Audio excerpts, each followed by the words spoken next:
Hi everyone, welcome to RKB blogs. Okay, so RKB blogs में आप सभी को स्वागत है। ओके, नाउ आज का ये जो वीडियो होगा ये जनरली हम डिस्कशन करने वाले हैं हमारे देश में जो एसएससी प्रोटेस्ट जो चल रहा है। इतना तो मैं नहीं जानता हूँ, लेकिन जितना जानता हूँ थोड़ा बहुत मैंने जाना है कि इसके पीछे का कारण क्या है। इसके पीछे का कारण है कि कई बार ये कंप्यूटर बेस्ड एग्जामिनेशन शायद देते हैं। तो कई बार माउस ख़राब हो जाता है, कई बार ऐसा देखने को मिल रहा है कि पेपर लीक हो गया, या ऐसे भी हो सकता, मतलब सुनने को मिल रहा है कि जॉब की जो प्लेसिंग होती है वो रॉन्ग कैंडिडेट को दिया जाता है। मतलब कुछ भी ऐसे, मतलब या फिर कई बार आउट ऑफ सिलेबस से क्वेश्चन आ रहा है। तो कुल मिलाकर के एसएससी एक प्रकार से अविश अब विश्वास का पात्र वो बचा नहीं। एंड जाहिर सी बात है, अभी करंट गवर्नमेंट बीजेपी है, तो बीजेपी भी अब इतना मतलब ट्विस्ट नहीं आ रहा है। मतलब कांग्रेस जैसा हाल इनका भी हो गया है।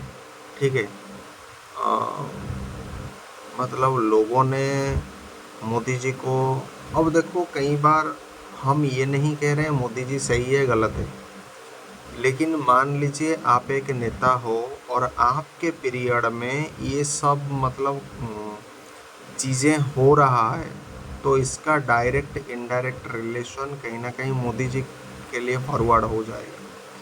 क्योंकि मैंने क्या बताया था, मान लीजिए कोई क्रिकेट टीम, ठीक है, उसका एक कप्तान होता है, कैप्टन होता है। अगर टीम जीतती है तो इसका श्रेय कैप्टन भी लेता है, और टीम अगर हारती है तो कैप्टन पर सवाल जवाब होता है। तो उसी तरह से देश में अगर कोई भी बड़ा भ्रष्टाचार हो, तो वो कहीं ना कहीं प्रधानमंत्री को सीधा सवाल जवाब पूछा जाएगा। मोदी जी ऐसे नहीं है, मोदी जी वैसे नहीं है, इसका कोई मतलब नहीं है। मोदी जी के पीरियड में ये हो रहा है, मतलब मोदी जी इसके लिए रिस्पॉन्सिबल है। डायरेक्ट इसका सीधा संबंध उन्हीं से जाता है, क्योंकि बिना उनकी परमिशन से ये सारा चीज़ करना संभव नहीं है देश से। क्योंकि देखो ये जो बड़े बड़े नेता है वो छोटे नेता के साथ कहीं ना कहीं कनेक्ट है। छोटे लेवल पर इतना सारा काम अगर हो रहा है तो इसका सीधा संबंध उन्हीं को इंडिकेट किया जाएगा ना। मैं देख रहा हूँ कांग्रेस और बीजेपी भारत में दो प्रमुख पार्टी है। कांग्रेस का जो मतलब हाल है, बीजेपी का भी वही हाल है।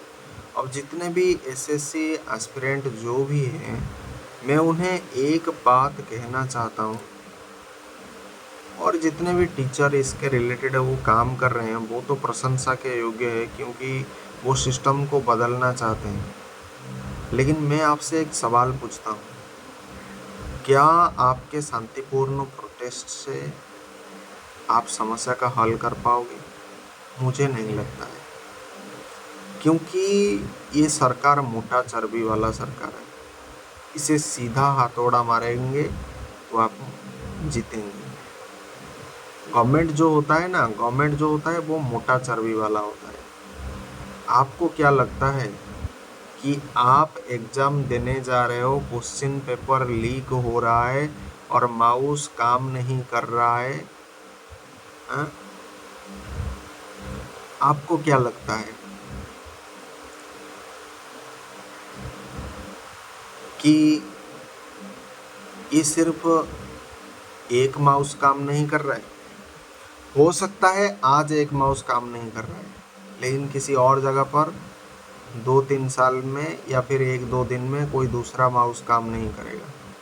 फॉल्टी कंपोनेंट लगा लगा करके, एक तो ये फॉल्टी कंपोनेंट लगाएंगे, लेकिन प्राइस किसके लिए लेंगे? ओरिजिनल इक्विपमेंट के लिए। तो यहाँ पर धांधली होता है। आप दो बात समझिए, फॉल्टी कंपोनेंट का प्राइस कितना होता है जो बहुत क्वालिटेटिव नहीं होता है, जाहिर सी बात है, कोई भी गधा कहेगा कम होता है, लेकिन ये नेता मंत्री यहाँ पर खेलते हैं। एक तो फल्टी कंपोनेंट से पैसा उठाएंगे, मतलब कम पैसा वाला। दूसरा, फल्टी कंपोनेंट जो आपको प्रोवाइड किया जाएगा उसका बिलिंग होगा ओरिजिनल, समझ रहे हो? गवर्नमेंट मेडिसिन, गवर्नमेंट हॉस्पिटल में जो मेडिसिन आता है, कई बार लोग कहते हैं ये मेडिसिन लिया कोई काम नहीं कर रहा है।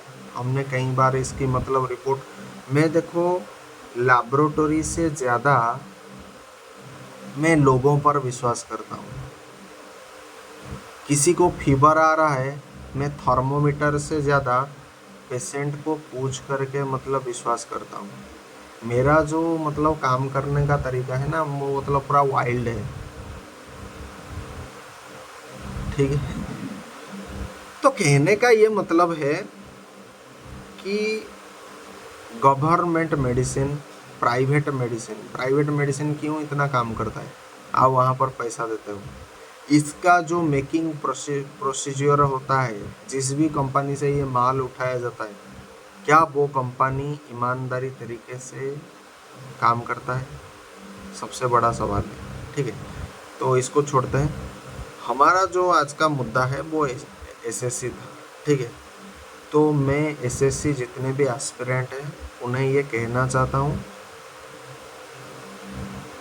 यार पढ़ाई लिखाई तो ठीक है, अगली बार जब आप वोट दोगे ना, मैं दो चीज़ आपसे रिक्वेस्ट करूँगा। पहला चीज़, अभी तक जितने राजनीतिक पार्टी देश में हैं उन्हें कभी मत वोट देना, क्योंकि कांग्रेस का खेल हमने देख लिया, बीजेपी का भी खेल हमने देख लिया।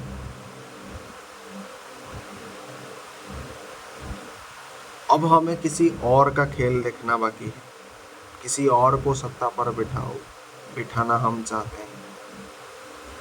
कोई ऐसा बंदा ढूंढो जो आपके लिए काम कर सकता है, कम से कम उससे बहुत बड़ा। देखो भारत में आप किसी भी नेता मंत्री से बहुत बड़ा आशा मत रखो, इतना आशा रखो भाई एग्जाम सही से हो जाए, कोटा सब खत्म हो जाए, रोड ठीक हो जाए, बस इतना जितना हमें चाहिए उतना। जॉब मतलब ऐसा नहीं, मैं नहीं कहूँगा बहुत ज़्यादा पब्लिश हो जाए, नहीं, बी प्रैक्टिकल, समय समय पर जॉब आना चाहिए और वो रेगुलरिटी मेंटेन होना चाहिए, भले ही कम आए लेकिन थोड़ा बहुत भाई होना चाहिए। उसी तरह से प्राइवेट, सबको तो गवर्नमेंट जॉब नहीं दे सकते, प्राइवेट जॉब आना चाहिए। आप अपनी नेता मंत्री से एक मिनिमम जो होता है ना वो आशा करो। हालांकि अगर कोई नेता मंत्री काम करने वाला होगा ना, वो आपको मैक्सिमम यार दे सकता है, ये मैं लिटरली बता रहा हूँ। क्योंकि यार देखो, सबको एम्प्लॉयमेंट चाहिए, ठीक है। भारत में जितने युवा पीढ़ी है, हर एक के हाथ में काम धंधा चाहिए। और भारत आज चाइना इतना डेवलप क्यों है? कुटीर शिल्प के कारण। अमेरिका को भी ध्वंस दिखा रहा है। अगर हमें अमेरिका को ध्वंस दिखाना है ना, तो हमें चाइना जैसा फिलोसफी रखना पड़ेगा, कुटीर शिल्प। लेकिन इसका ये मतलब नहीं कि आप किताबी ज्ञान को पूरा साइड करके बैठो, ये मैं कभी नहीं कहूँगा। ये नेता मंत्री का एक सोची समझी चाल है किताबी ज्ञान को ख़त्म करने का। और दूसरा, किताबी ज्ञान ख़त्म होगा तो प्रैक्टिकल नॉलेज बढ़ेगा ना। सभी व्यक्ति अगर प्रैक्टिकल क्षेत्र में जाएंगे तो इसका पता है सीधा फायदा किसको होगा? कॉरपोरेटर को होगा, बड़े बड़े बिजनेसमैन को होगा। हर किसी को वो चीप रेट में मतलब लेंगे। आप सभी को पता है आजकल के जो पेट्रोल डीजल का प्राइस वो लगभग 93 से लेकर के 103 तक हो गया है। कितने सारे ऐसे मतलब चीज़ें हैं जिनका प्राइस मतलब आसमान छू रहा है। हमारा मतलब खुद का स्वास्थ्य व्यवस्था भी है। तो इन सब चीज़ों के बारे में मैं आपसे ये डिस्कशन ये कर रहा हूँ और आपको बता रहा हूँ कि आप इस चीज़ को समझें ठीक है, कि आपको करना क्या है। इस बार यार अलग कुछ खेल खेलो। ये पुराना मतलब खेल खेलने से नहीं चलेगा। मैं हमेशा देश के जितने भी लोगों को कहना चाहता हूँ, अच्छा आपको क्या लगता है ये जितने भी एग्जामिनेशन में ये जो फ्रॉड होता है, करोड़ों का घोटाला होता है, इसका पैसा पार्टी को जाता है? क्योंकि हर एक राजनीतिक पार्टी को वोट बैंक चाहिए। पैसा होगा तभी तो वो कर पाएंगे ना। वोट के समय जो आप 1000, 5000, 10,000 जो पॉकेट में घुसा देते हो, इसी का नतीजा ये है। तो हम ही लोग, भले ही आप नहीं लिए हो, लेकिन आप जैसे अनेक लोग ले रहे हैं ना पैसा, तो वो पैसा कहाँ से आएगा? वो पैसा इस तरीके से आएगा। इसीलिए मैं कहता हूँ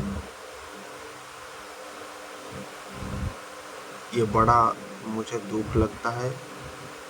और हाँ, एक फाइनल एडवाइस यार मैं दूंगा, अगर आप कैपेबल हो ना तो भारत छोड़ कर के किसी और देश में चले जाओ। एक फाइनल एडवाइस, क्योंकि भारत में हमेशा यही चलेगा, यही मतलब सिस्टम ऐसे ही चलता है, हमने भी देखा है। अब कोई भी चीज़ भारत में शांतिपूर्ण तरीके से नहीं हो सकता है। अगर आप चाहते हो सिस्टम को पूरा उखाड़ करके मतलब पूरा परिवर्तन करके, तो आपको हिंसा का रास्ता अपनाना होगा। हिंसा करनी पड़ेगी, बंदूकें उठाना पड़ेगा, गोली खानी भी पड़ेगी और सामने वाले को मारनी भी पड़ेगी, तब जाकर के ये सिस्टम मतलब सुधरेगा। नहीं तो मुझे ये आशा नहीं लगता है। पुलिस से लेकर के आईएएस ऑफिसर तक साले सबके सब करप्टेड है, सबके सब करप्टेड है। किसको पैसा पसंद नहीं है, किसको पोजीशन पसंद नहीं है, किसको पावर पसंद नहीं है, सबको पसंद है।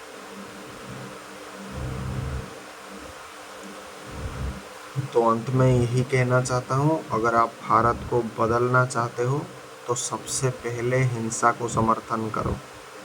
एंड दूसरी बात, अगर आप खुद हिंसा नहीं कर सकते हो तो जो हिंसा कर रहा है एंड आपकी भलाई उसमें है, तो उसको पैसा दो, उसको मोरल सपोर्ट दो, इतना तो कर सकते हो। अगर लड़ नहीं सकते हो तो जो व्यक्ति लड़ रहा है उसको समर्थन दो। हमारा देश का अगर इतिहास उठाओगे, पहले अंग्रेज ने हमें शासन किया, मुगलों ने हमें शासन किया, कि खास करके इंग्रेज से जो हमने आज़ादी पाई है वो कैसे पाई है? क्या वो बहुत शांतिपूर्ण प्रदर्शन से पाया है? नहीं। जब तक सुभाष चंद्र बोस हिंसा नहीं कर रहे थे तब तक हमें कुछ नहीं मिल रहा था। जब हिंसा स्टार्ट हुआ तब जा कर के हमें आज़ादी मिली। ये कोई महात्मा गांधी की कृपा से नहीं हो रहा है, ठीक है। ये देश के प्रत्येक व्यक्ति को ये सोचना चाहिए, ये समझना चाहिए। हिंसा ही एकमात्र रास्ता है जिसकी माध्यम से आप देश को बदल सकते हो, सिस्टम को बदल सकते हो। एंड यही सच्चाई है, मानो ना मानो आपकी मर्जी, ठीक है। तो आज के ब्लॉग को यहीं समाप्त करते हैं, मिलते हैं किसी और एक ब्लॉग के साथ। टिल देन थैंक यू, जय Hind, Vande Mataram, thanks for watching. And जाते जाते आप सभी को कहना चाहता हूँ, आप जिस भी स्ट्रीम में हो उस स्ट्रीम में अच्छा खासा पढ़ाई करो एंड धीरे धीरे आपके बच्चों को बाहर भेजो। भारत की गंदी जो हवा है वो आप झेल पा रहे हो, आपके बच्चे झेल नहीं पाएंगे। कम से कम अपने बच्चों को अच्छा भविष्य दीजिए, ठीक है। आप झेल लोगे क्योंकि आप तो इसी मिट्टी से मतलब बड़े हो ना, तो आप इनको जानते हो। बाद में भी वही लोग आपके बच्चे भले ही भारत में जन्म लेंगे, लेकिन ऐसा आप गारंटी नहीं दे सकते हो कि ये भी भारत का ये जो सच्चाई है, ठीक है, वो झेल पाए। भारत में राजनीति बहुत हो रहा है यार, इसे ख़त्म करने के लिए हिंसा ही एकमात्र उपाय है। हिंसा से सब संभव होगा। युद्ध हमेशा याद रखो, हर एक समस्या का समाधान है, युद्ध ही करना पड़ेगा। शांतिपूर्ण प्रदर्शन बहुत मतलब हुआ, किसान आंदोलन हुआ, अभी एसएससी का प्रोटेस्ट हुआ, क्या उखाड़ लिया। भारत में कांग्रेस से लेकर के बीजेपी जो पीरियड है, बहुत सारे प्रदर्शन हुए हैं, उसका परिणाम क्या है? कुछ नहीं। हिंसा करो तभी देखो कैसे मतलब जॉब का वैकेंसी आएगा, सब आएगा। एंड मैं जितने स्टूडेंट को कहना चाहता हूँ ना, आप अगर कर सकते हो, देखो आपको ही इस दुनिया को बदलना है। आप अगर स्टूडेंट हो, आप जब तक बैठ रहोगे ना, ऐसे ही बैठ रहोगे, हथियार उठाओ और काम करो, ठीक है। ये सिस्टम, ये राजनीति कैसे ऑपरेट होता है, इसको समझने की कोशिश करो, ठीक है। अपनी बल पर करो, किसी पर निर्भर मत हो, बनो। देश को बनाने के लिए अगर हथियार उठाना पड़े भी, हथियार उठाना जायज है, ठीक है। अपने बल पर करो, किसी को मतलब निर्भर होकर के मत करो कि ये हमें साहाय्य करेगा, वो हमें साहाय्य करेगा, ये हमारा रिस्पॉन्सिबिलिटी लेगा, वो हमारा रिस्पॉन्सिबिलिटी लेगा, नहीं। ये सब तक के लिए कभी किसी से आशा मत करना। आपको चाहिए अच्छा भविष्य, आपको हथियार उठाना पड़ेगा, हथियार ही एकमात्र रास्ता है, ठीक है। पहले में देखो, शांतिपूर्ण तरीके से मैं आपको कह सकता हूँ, शांतिपूर्ण तरीके से प्रदर्शन करो, लेकिन मैं ये नहीं कह रहा हूँ, पता है मुझे इस चीज़ की पता है कि शांतिपूर्ण तरीके से आप प्रदर्शन करोगे तो आपको कोई सुनेगा भी नहीं। ढोल नगारा जब तक पिटा नहीं जाएगा तब तक आपकी वैल्यू नहीं। एक कहावत है, आप किसी जगह में अगर जा रहे हो तो उस जगह में 10 दिन पहले घोषणा करो कि हम आ रहे हैं, हम आ रहे हैं, हम आ रहे हैं। हर एक न्यूज़पेपर में आड़ छपाओ, हम आ रहे हैं, हम ये काम कर रहे हैं। उसका एक अलग वैल्यू होता है, ठीक है। आई होप आप अंडरस्टैंड कर चुके हैं।